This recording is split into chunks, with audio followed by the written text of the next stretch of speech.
Қайырлы күн, қалдарыңыз қалай? Каспий жұмадан аман-есен қалдыңыздар ма? Әлде шыдамай заттар алып қойдыңыздар ма? Негізінде байқасаңыздар, акция деп қояды да, Каспий жұмада барлық товарларды бағаларын жоғарылатып қояды екен. Мен өзім бір затқа ойым кетіп, өз-өзімді ұстадым, қой керек емес деп. Әбден ойланып, барып алған дұрыс екен. Ал мен түнгі уақытта мына жерде жаңағы асқабағымды, пияз, фаршым барлығын дайындап, турайтындарды турап, тазалап қойып, фаршымды морозильниктен шығарып, дайындап қойдым. Ал ертесі түске манты жасаймын деп, ертесі қамырымды елеп,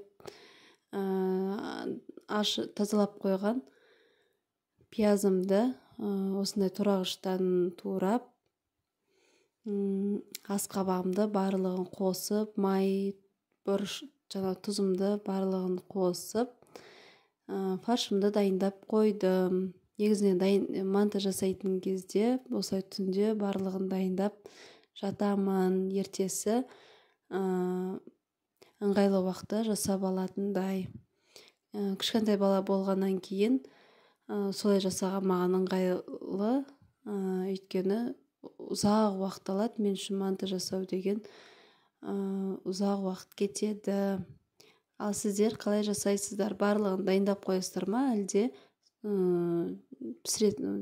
жасайтын уақытта бірақ жасайсыздар ма?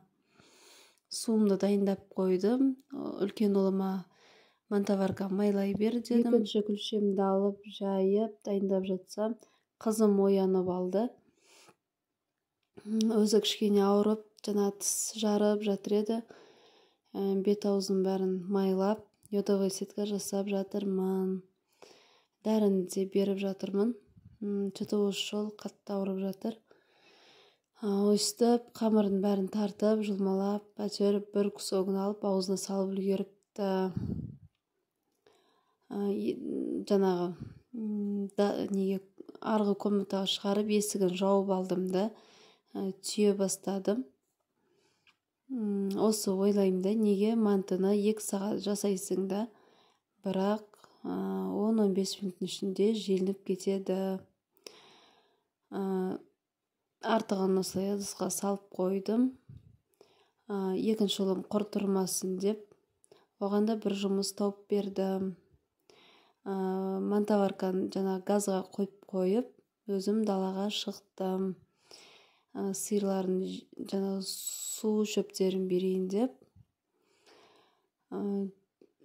Түскі уақытта болып қалды. Жолдасым да келетін уақыт болды. Осылай шөптерін беріп, тез-тез үйге кірдім. Сөйтіп жүргенде әйтеуір 45 минутта өте шықты. Осындай әп-әдемі, езілмей, жабыспай мантымыз пісіп шықты. Ал мына ыдыстарды осылай жуа салдым. Осылай түске дейін уақытым өтті.